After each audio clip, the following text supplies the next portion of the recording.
Hello viewers, this is Suman Dutta. তো আজকে present হলাম নতুন একটা ভিডিও নিয়ে।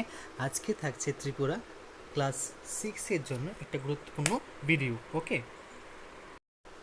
তো আমরা এখন বর্তমানে পেজ নাম্বার 8-এ আছি অঙ্কর মধ্যে। তো পেজ নাম্বার 8-এর মধ্যে দেখো 6 নাম্বার একটা অঙ্ক আছে, ঠিক আছে? সেই 6 নাম্বার অঙ্কটা আজকে এখন আমরা করব। সবগুলো অঙ্ক একসাথে করার খুব ইচ্ছা, কিন্তু অঙ্কগুলো খুব কঠিন, তাই ভাবছি যে একটা একটা করে অঙ্ক তোমাদেরকে দিব। আশা করি পরীক্ষার আগে শেষ হয়ে যাবে। তো প্রশ্ন কি, যখন তুমি 2-এর সূচকীয় সংখ্যাগুলি 1 এর সাথে যোগ করা শুরু করো তখন কি ঘটে?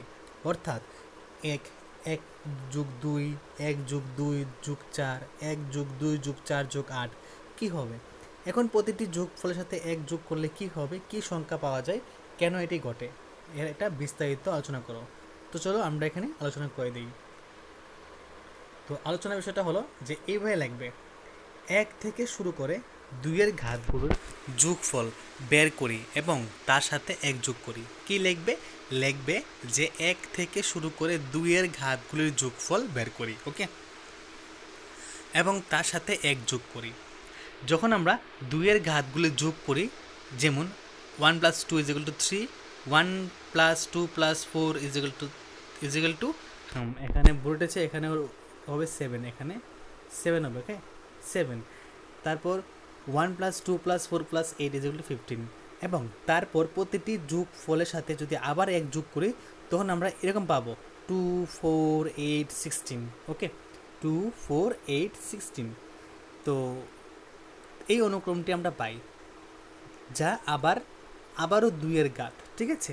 এমনটা ঘটে কারণ একটি নির্দিষ্ট বিন্দু পর্যন্ত 2-এর ঘাতগুলির অনুক্রম যোগ করে তারপর 1 যোগ করলে ফলাফল হিসাবে 2-এর পরবর্তী ঘাতটি পাওয়া যায়। এই প্যাটার্নটি প্রতিবার একটি ডট ব্লকের আকারে দ্বিগুণ করার মাধ্যমে চিত্রগতভাবে কল্পনা করা যেতে পারে। যেমন দেখো, প্রথমে কি আছে 1, তারপর 2, তারপর 2 এর ডবল 4, 4 এর ডবল 8, 8 এর ডবল 16, ওকে, এভাবে করা যায়। তো আশা করি অঙ্কটা বুঝে গেছো।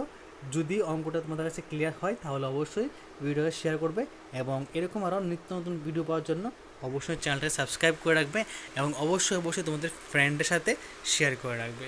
তো ধন্যবাদ সবাইকে।